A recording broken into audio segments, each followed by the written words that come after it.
Hey everybody, movie reviewer next door here, and I'm back with another review. And this time I saw One Night in Bangkok from 2020. This is a drama thriller film directed by Kayas Sayananda, and it stars Mark Dacascos, Vanita Golton, Michael S. New, Kane Kasugi, Sahaja Kabun Sanakit, Julie Condra, and uh, Prenya Intachai. Um, oh boy. So, in this film, a hitman named Kai flies into Bangkok, gets a gun, and orders a cab. He offers a professional female driver big money to be his all night driver. But when she realizes Kai is committing brutal murders at each stop, it's too late to walk away. Meanwhile, an offbeat police detective races to decode the string of slangs before more blood is spilled. I think that's the exact thing on the back of the DVD, which I'll get to that. Um, so what did I think of One Night in Bangkok? Uh, it's watchable. I would have my camera more green, but I do have a green light here. It's just showing up as blue because it's a bit more light outside. I could usually get an actual green in here, but what am I gonna do? But yeah, this film, Mark Dacascos's performance in this needs to be in a better movie.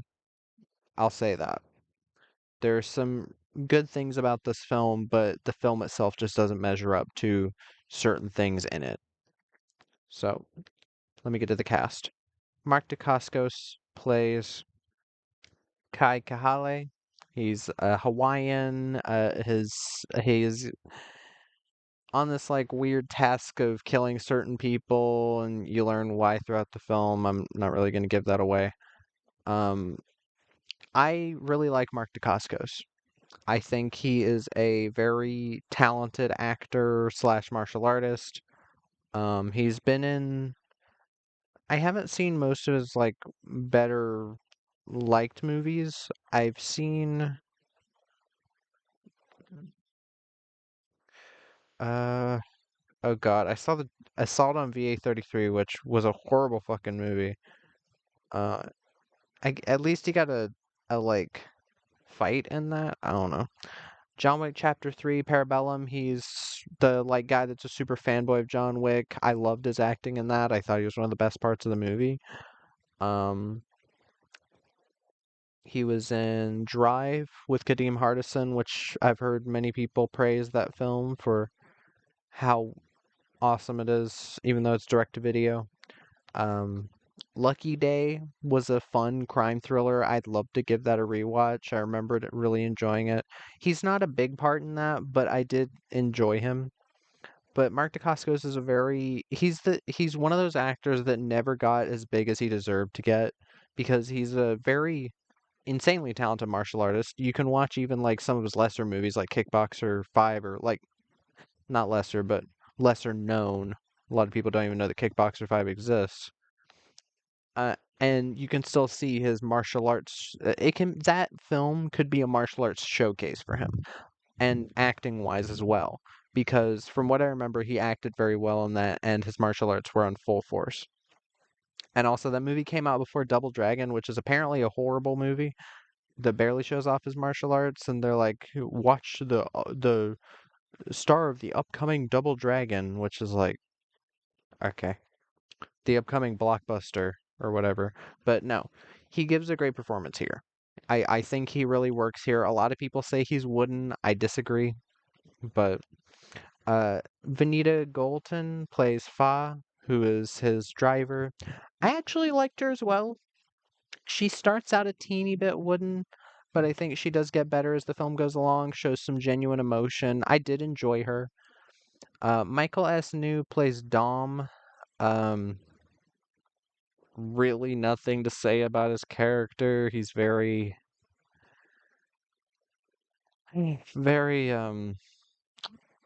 forgettable. Kane Kasugi plays Japanese fixer. I like Kane Kasugi, but something seemed off about him in this role. Also, the fact that he only shows up in the last 15 minutes of the movie, and his name is right there on the DVD, but on the back, his name comes up as the and. Oh, there you go. It's now green. Uh, but yeah, he's kind of off. Sahajak Bunthanakit, I swear to God, yes, this is the actor from Only God Forgives. He's the main villain. He's also in No Escape with Owen Wilson, Pierce Brosnan, Lake Bell, a movie that I fucking love, and I wish more people would give more of a chance to. Oh, also Mayhem by Xavier Gons. I still haven't seen that. I really do want to see it. But yeah, this. Oh, he was also in Skin Trade apparently. Man with the Iron Fist 2, which I didn't mind. Shiro's? Oh, I guess he was the villain in Shiro's. I almost forgot that existed. Not because I hated the movie, I didn't mind it. But yeah, not a bad actor at all. Um here he's kind of just wasted. Uh Julie Condra plays Miss Davies. Julie Condra is in a lot of movies because she is Mark Dacascos' wife. She is in literally just bringing up the movie she's in. She is in Crying Freeman, The Driver, One Night in Bangkok. All three are Mark Dacascos movies. She's in Nixon as well, which that's crazy. I've still never seen Nixon. It's really long. But I hope she's better in Crying Freeman because I still have yet to see that. Apparently that's a Mark Dacascos classic. Her acting is over the top as fuck.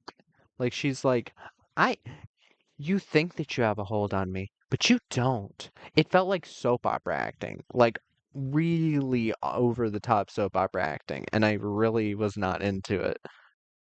She still looks great. I'll give her that. She's pretty, but God, she could not act in this.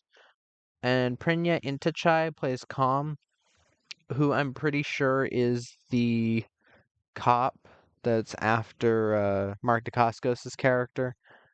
A lot. I guess this is a rapper from uh uh Du Bois Way. Uh, uh, I usually like Todd Gaines on Letterboxd reviews. And he said that he's a damn good actor and he stole the movie. I really disagree. I still really like your reviews, man, but I highly disagree with you. But yeah, he's there. He's kind of over the top as well. One thing I do want to get out of the way, this DVD I got for pretty cheap. Um, on the back it says, "Meanwhile, an offbeat police detective," and it says Kane Kosugi. Kane Kosugi is not the police detective. Du Bois Way or whatever this guy's name is the police detective. So that's a big fucking lie on the DVD cover. Didn't say that in the letterbox version of this description, which is almost the same, except it doesn't mention the actors. But that's weird. Um, but here's the thing. This film, again, Mark Dacascos is giving a really good performance here, as is Vanita Golton. I had to look back at her name because I don't know anything else about her.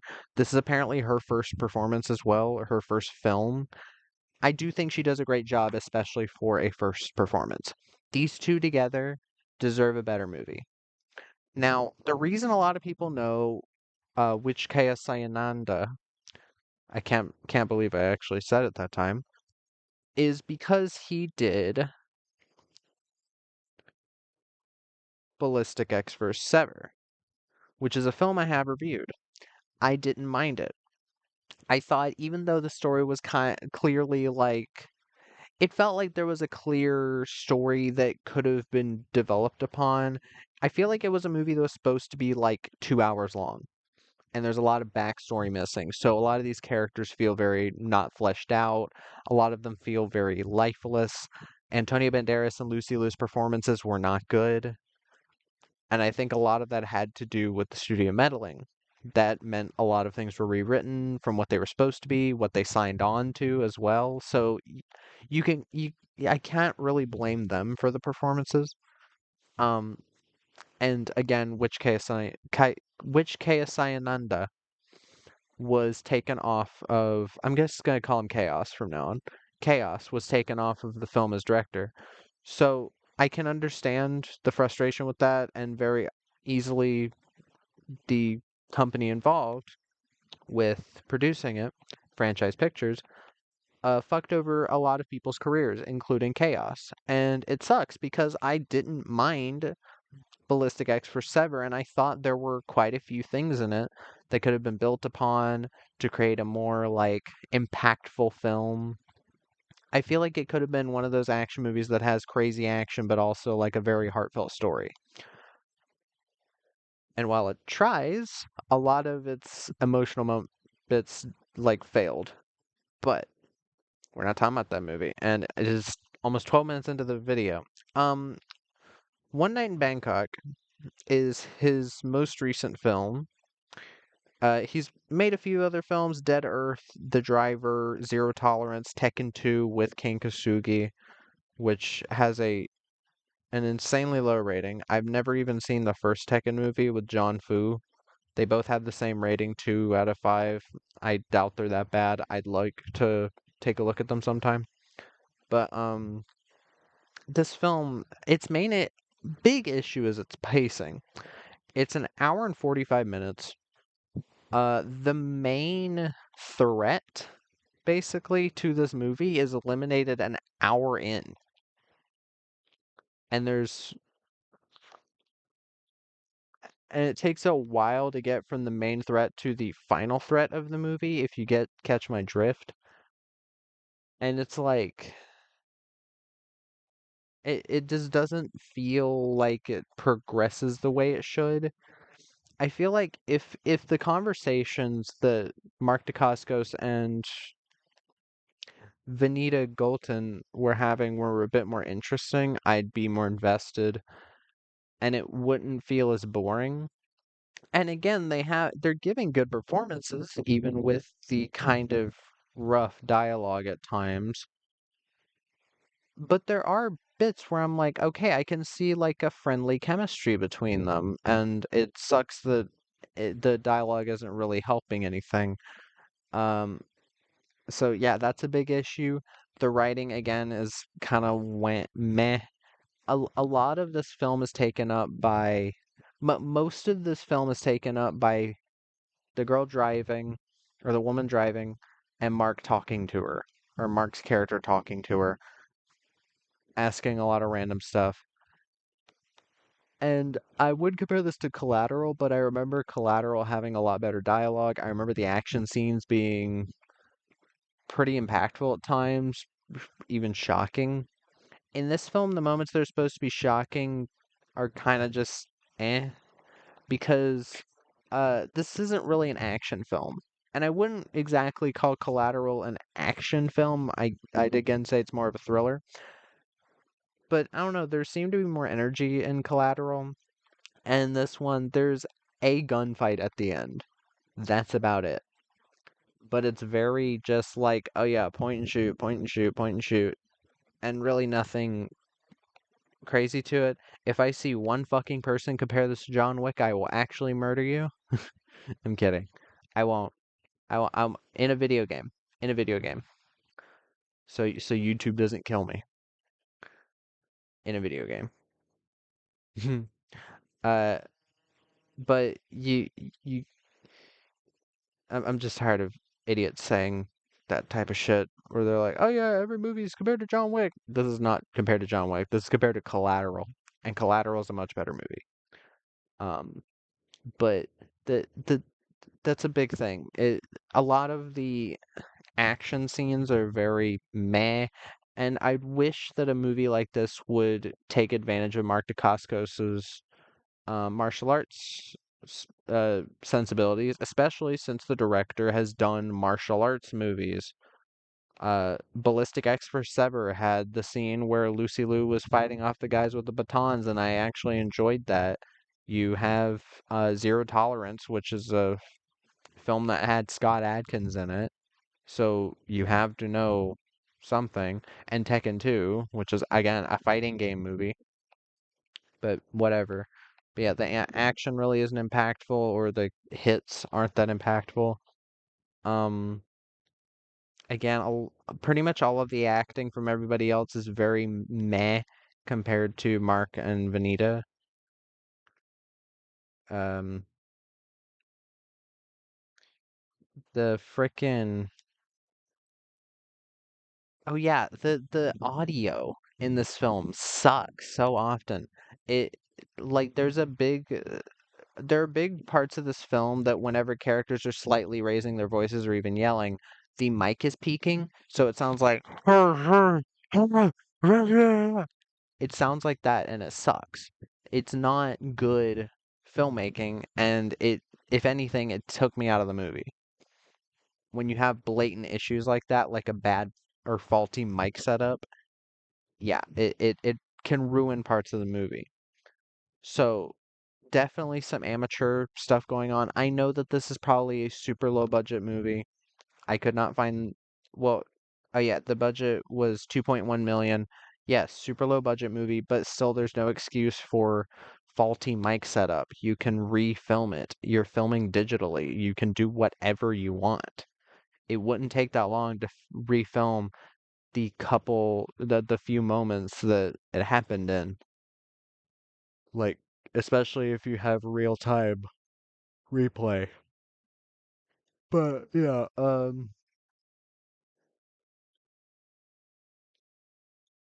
yeah, like that's the thing. This film would legitimately be a like bad film to me, like straight up bad, if Mark Dacascos wasn't giving this performance along with Venita. The score, I want to talk about a couple things I didn't mind. The score by Justin Katz, I did not mind it. I didn't mind the kind of euphoric tone it went for, and the film isn't shot horribly. That's about all I can give it. Acting, score, and not shot horribly. But overall, it's a very poor imitation of a type of collateral thing, but instead of the hitman being a bad guy, he's a good guy. It's it, I just wish I enjoyed it more, for sure. But yeah, that was my review of Collateral. If you've seen the film, let me know what your thoughts are in the comments down below. If you have any recommendations, put them down there as well. And movie reviewer next door, out.